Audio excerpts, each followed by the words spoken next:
Dear student, good morning. Welcome to my YouTube channel.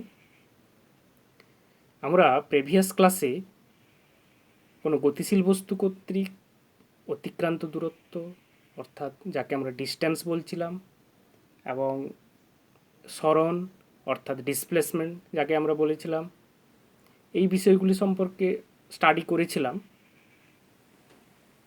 তো আজকে আমরা এই দূরত্ব এবং সরণ এই যে দুটি ভৌত রাশির কথা বললাম বা এই দুটি বিষয়ের কথা বললাম, এদেরকে আমরা যখন কী করে পরিমাপ করব বা এই পরিমাপের এককগুলি সম্পর্কে জানব।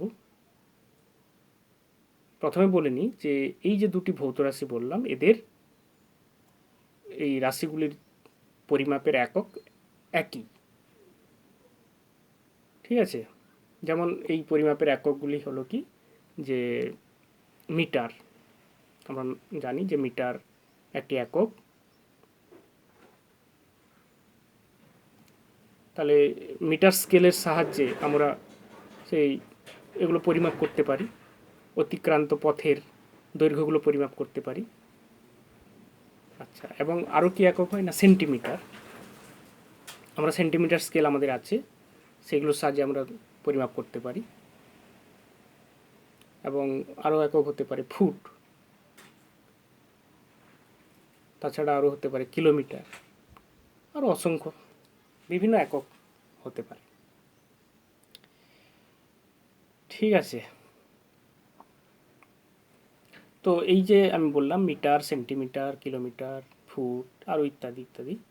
তো এই যে এককগুলি আছে তাদের মধ্যে প্রত্যেকের একটা সম্পর্ক আছে। তোমরা সেগুলো আগে পড়েছো, আগের ক্লাসে পড়েছো তোমরা। যাই হোক, এগুলো সম্পর্কে আরও বিস্তারিত জানবে। তো এখন তোমাদের কাছে একটা প্রশ্ন, যে যদি আমি বলি যে কোনো বস্তু কর্তৃক অতিক্রান্ত দূরত্ব কি কখনো শূন্য হতে পারে? Yes or no. তো এখানে অ্যান্সারটা কি হবে না, আমি বলে দিচ্ছি যে অ্যান্সারটা এখানে আমি বলতে পারি ইয়েস, হতেই পারে। এখানে আমি বলেছি কোনো বস্তু, আমি গতিশীল বস্তু তো বলিনি, আমি কোনো বস্তু বলেছি। তাহলে আমরা বলতে পারি যে কোনো স্থির বস্তুর ক্ষেত্রে বস্তু কর্তৃক অতিক্রান্ত দূরত্ব শূন্য হতেই পারে, কিন্তু কোনো গতিশীল বস্তুর ক্ষেত্রে বস্তু কর্তৃক অতিক্রান্ত দূরত্ব কখনোই শূন্য হওয়া সম্ভব নয়। আচ্ছা, তো এখানে যেটা বলছিলাম যে তাহলে আমি আবার নেক্সট আরেকটিও প্রশ্ন করতে পারি যে কোনো গতিশীল বস্তুটির সরণ বা ডিসপ্লেসমেন্ট কখনো কি শূন্য হতে পারে? Yes or no. তো এখানে আমি অ্যান্সারে কি বলতে পারি যে হ্যাঁ, হতে পারে। তো কখন সেটা সম্ভব, কখন হতে তো পারে বললাম, তো কখন সম্ভব না, যদি কোনো গতিশীল বস্তুর প্রাথমিক অবস্থান এবং অন্তিম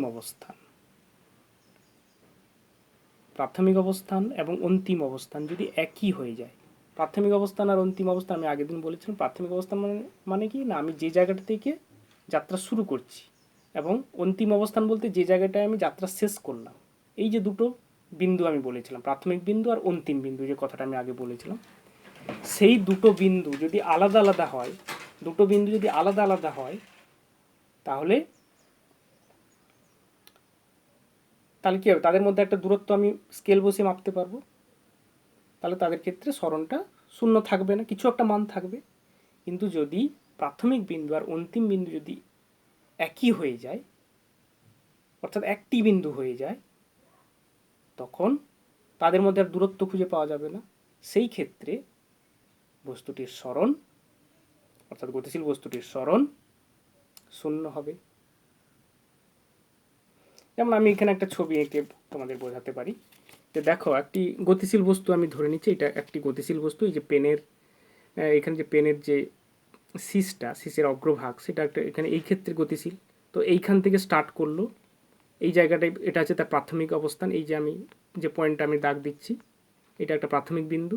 তো তো এইখান থেকে সে যাত্রা করে এইভাবে যাচ্ছে, যে যাওয়ার পর একটু টাইমের পর ঠিক এই জায়গায় পৌঁছে গেল, অর্থাৎ এই জায়গায় পৌঁছে থেমে গেল, অর্থাৎ তার প্রাথমিক বিন্দু এবং অন্তিম বিন্দু একটাই হলো।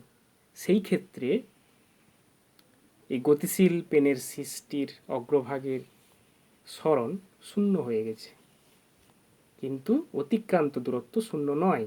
অতিক্রান্ত দূরত্ব দেখতে পাচ্ছি যে অনেকটা পথ গেছে, সেইটাকে যদি আমি পরিমাপ করতে পারি, আমি আগের দিন বলেছিলাম পরিমাপ করার পদ্ধতি, ওই সুতোকে বসিয়ে বসিয়ে ওই যে পথ বরাবর পেনের পেনের সৃষ্টি যে পথ বরাবর গেছে সেই পথ বরাবর যদি আমি সুতোগুলোকে একটা সুতোকে যদি বসিয়ে বসিয়ে নিই, বসিয়ে নেওয়ার পর তারপর সুতোটাকে সরিয়ে স্কেল দিয়ে যদি মেপে নিই, তাহলে আমি একটা কিছু দূরত্ব পাবো, অতিক্রান্ত দূরত্ব, অর্থাৎ অতিক্রান্ত দূরত্ব শূন্য নয়। তো এই বিষয়গুলি সম্পর্কে আমরা জানলাম। তাছাড়া সরণের ক্ষেত্রে আরেকটি বিষয় আমাদের জানতে হবে, যে সরণের ক্ষেত্রে আমি বললাম যে প্রাথমিক বিন্দু আছে আর অন্তিম বিন্দু আছে। তো সরণের সাহায্যে আমরা জেনেছিলাম যে গতিশীল বস্তুটির গতির প্রবণতা, অর্থাৎ গতির প্রবণতা বলতে গতিটা কোন দিকে সেটা বুঝবো কিভাবে না, প্রাথমিক বিন্দু আর অন্তিম বিন্দুকে যোগ করে দেব, প্রাথমিক বিন্দু থেকে অন্তিমের বিন্দুর দিকে গতিশীল বস্তুটির গতির প্রবণতা, প্রাথমিক বিন্দু থেকে অন্তিম বিন্দুর দিকে একটা তীর চিহ্ন দিয়ে আমি আগের দিন বুঝিয়েছিলাম। অর্থাৎ সরণের ক্ষেত্রে একটা নির্দিষ্ট দিক বোঝাতে হয়, অর্থাৎ কোনো বস্তুর সরণ জানলে আমরা ওই বস্তুটির গতির অভিমুখ সম্পর্কে জেনে যাই, এবং গতির মান তো জানি, যেটা আমরা অতিক্রান্ত দূরত্ব পরিমাপ করতে গেলে যেটা আমরা শুধু মানে অতিক্রান্ত পথের মাপটাই জানতে পারি, কিন্তু গতির প্রবণতা অর্থাৎ গতির দিক সম্পর্কে এতটা জানতে পারি না। তাহলে এই বিষয়গুলো আমরা জেনেছি বা জানলাম। তাহলে তোমরা বাড়িতে এই যে সরণ আর দূরত্ব যে কথাগুলো বললাম, সরণ আর দূরত্ব সম্পর্কে, সেই সরণ আর দূরত্বের সাদৃশ্য কী কী আছে এবং বৈসাদৃশ্য কী কী আছে সেগুলো তোমরা নিজেরা লিখবে খাতাতে। তাছাড়া আমি আরও কয়েকটি টাস্ক দিচ্ছি যেগুলো তোমরা ট্রাই করবে। যেমন একটা অঙ্ক দিচ্ছি, তোমরা নোট করবে যে একটি 4 মিটার দৈর্ঘ্য বিশিষ্ট একটি পার্ক,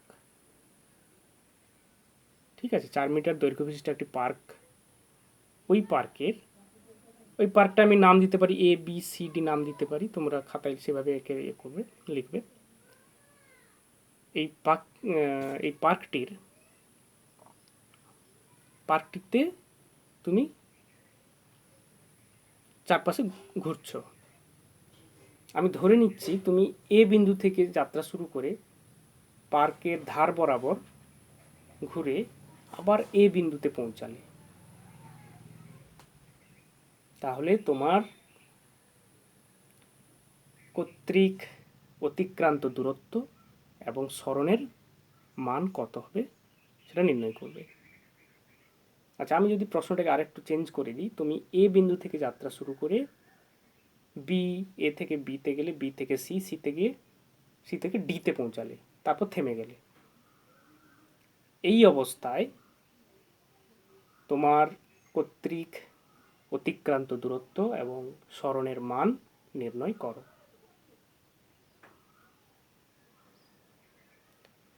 তো এগুলো বাড়িতে তোমরা ট্রাই করবে, চেষ্টা করবে ছবি এঁকে এঁকে। আচ্ছা, আমি নেক্সট আরেকটিও প্রশ্ন দিচ্ছি, যে ধরে নাও যে 3 সেন্টিমিটার ব্যাসার্ধ বিশিষ্ট একটি বৃত্তাকার পথে একটি পিঁপড়ে এক পাক ঘুরল, তাহলে ওই পিঁপড়েটির কর্তৃক অতিক্রান্ত দূরত্ব এবং সরণের মান কত হবে নির্ণয় করো। যদি পিঁপড়েটি 2 পাক ঘুরে, তাহলে সেক্ষেত্রে সরণ এবং অতিক্রান্ত দূরত্বের মান কত হবে নির্ণয় করবে। তো এগুলো বাড়িতে ট্রাই করবে। তো আজকে আমরা পরবর্তী আরেকটি বিষয় সম্পর্কে আলোচনা করব। তো যাকে আমরা বলছি যে দ্রুতি বা স্পিড, এবং গতিবেগ যাকে আমরা বলছি ভেলোসিটি। তাহলে স্পিড এবং ভেলোসিটি এই সম্পর্কে আলোচনা করব। তো আমি আগেই বলেছি যে কোনো গতিশীল বস্তু একটা নির্দিষ্ট সময়ে কিছুটা পথ সে অতিক্রম করবেই, এটা আগেই বলেছি। এই জন্যই সে গতিশীল বস্তু, স্থির বস্তু হলেই তো চুপচাপ থাকতো। তাহলে আমরা গতিশীল বস্তুটি একটা নির্দিষ্ট সময়ে একটা কিছু সময়ে কিছু দূরত্ব যাবে, সেই দূরত্বটা আমরা পরিমাপ করতে পারবো বিভিন্ন স্কেলের সাহায্যে। আমি একটু আগে বললাম বিভিন্ন একক পদ্ধতিতে বিভিন্ন স্কেলের সাহায্যে পরিমাপ করতে পারবো, এবং আমরা সময়টাকেও পরিমাপ করতে পারবো। আগে বলেছিলাম যে সময়, টাইম ইন্টারভ্যাল বা সময় অবকাশ আমরা ঘড়ির সাহায্যে বা স্টপ ওয়াচের সাহায্যে আমরা সময়টাকে নির্ণয় করতে পারবো। অর্থাৎ যখন যাত্রা শুরু হলো তখন স্টপ ওয়াচটাকে অন করলাম, যখন যাত্রা শেষ হলো তখন স্টপ ওয়াচটাকে অফ করলাম, দিয়ে এই মধ্যবর্তী সময়কে আমরা নির্ণয় করতে পারি স্টপ ওয়াচের সাহায্যে। তোমরা এগুলো শিখেছো। তো এইভাবে আমরা সময় আর অতিক্রান্ত দূরত্ব এগুলো নির্ণয় করতে পারবো। এখানে তাহলে দ্রুতি কাকে বলে?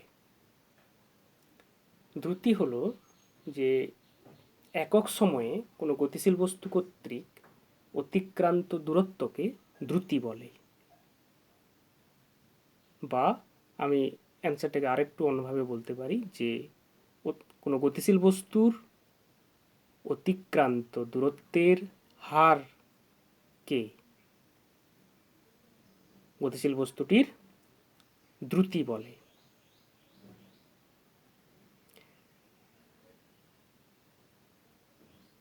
ঠিক আছে। তো নেক্সট আমি আরেকটি বিষয়ের কথা বলেছিলাম যাকে আমরা এই গতিবেগ বলছিলাম। তাহলে গতিবেগ কাকে বলে? এর অ্যান্সার কী হবে না, একক সময়ে কোনো গতিশীল বস্তুর সরণকে বা ডিসপ্লেসমেন্টকে গতিবেগ বলে। বা আমি এটাকে অন্যভাবেও বলতে পারি যে কোনো গতিশীল বস্তুর সরণের হারকে গতিবেগ বা ভেলোসিটি বলি। তো এই বিষয়টাকে যদি আমি আরেকটু ভালো করে অন্যভাবে একটু বোঝার চেষ্টা করতে পারি, তার জন্য আমি একটু মোবাইলের সাহায্য নিচ্ছি, তোমরা একটু ফলো করো।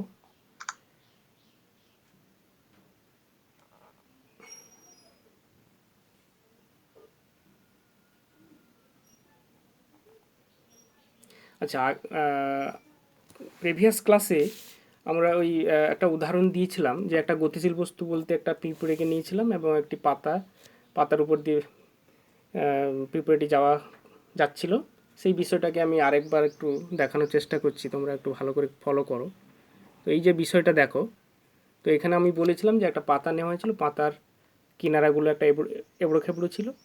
তো পাতার কিনারা বরাবর পিঁপড়েটি যখন যাচ্ছিল সেই আঁকা বাঁকা পথে যাচ্ছিল।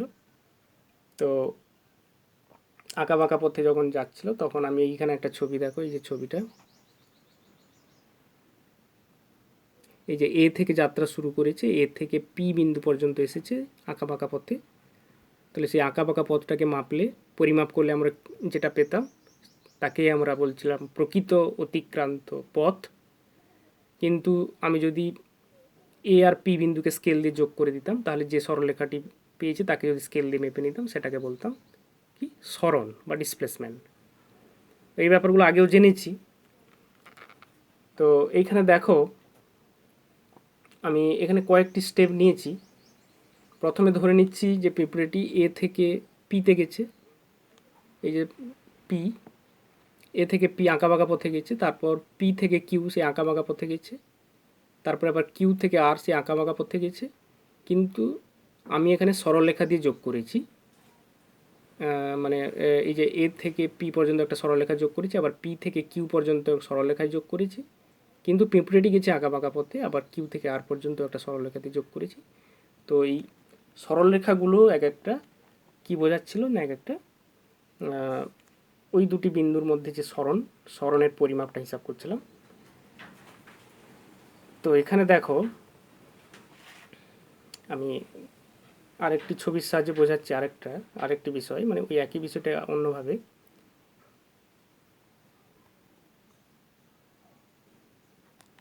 এই যে দেখো এখানে আমি পরবর্তী ছবিতে এই যে এ থেকে পি এসেছে, তাহলে আমি এপি যোগ করেছি, আবার পি থেকে কিউ এসেছে, তার মানে আমি আবার এ কিউ যোগ করেছি। তাহলে গতিশীল পিঁপড়েটি যখন এ থেকে পিতে যায়, এই এ থেকে পি পর্যন্ত আঁকাবাঁকা পথটা হচ্ছে গতিশীল বস্তুটির কর্তৃক প্রকৃত অতিক্রান্ত পথ, আর এপি হলো গতিশীল পিঁপড়েটির সরণ। আবার যখন পি থেকে কিউ বিন্দু পর্যন্ত আসলো, তখন এ থেকে কিউ পর্যন্ত যে আঁকাবাঁকা পথটি, সেইটি হলো গতিশীল পিঁপড়েটি কর্তৃক অতিক্রান্ত পথ বা অতিক্রান্ত দূরত্ব। আর এ কিউ হলো গতিশীল পিঁপড়েটি কর্তৃক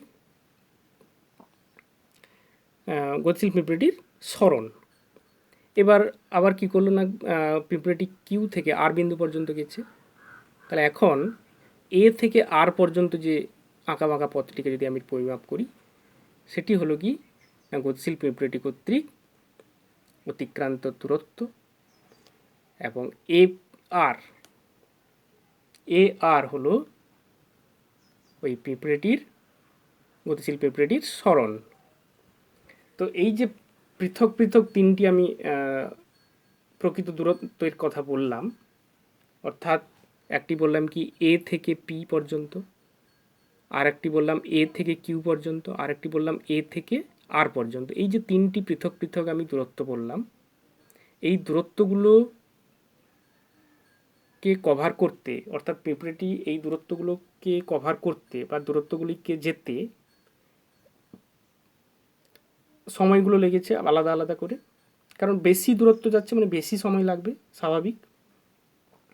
প্রথম ক্ষেত্রে আমি যে বলেছিলাম যে এপির ক্ষেত্রে আঁকাবাঁকা পথটির দূরত্ব কম ছিল, সেই জন্য কম সময় লেগেছে। আমি ধরে নিচ্ছি এ থেকে পি পর্যন্ত পিঁপড়েটি আসতে, মানে আঁকাবাঁকা পথে পিঁপড়েটি তো এসছে, আঁকাবাঁকা পথেই সবসময় আসছে, তাহলে এ থেকে পি পর্যন্ত পিঁপড়েটিকে আসতে সময় লেগেছে 5 সেকেন্ড।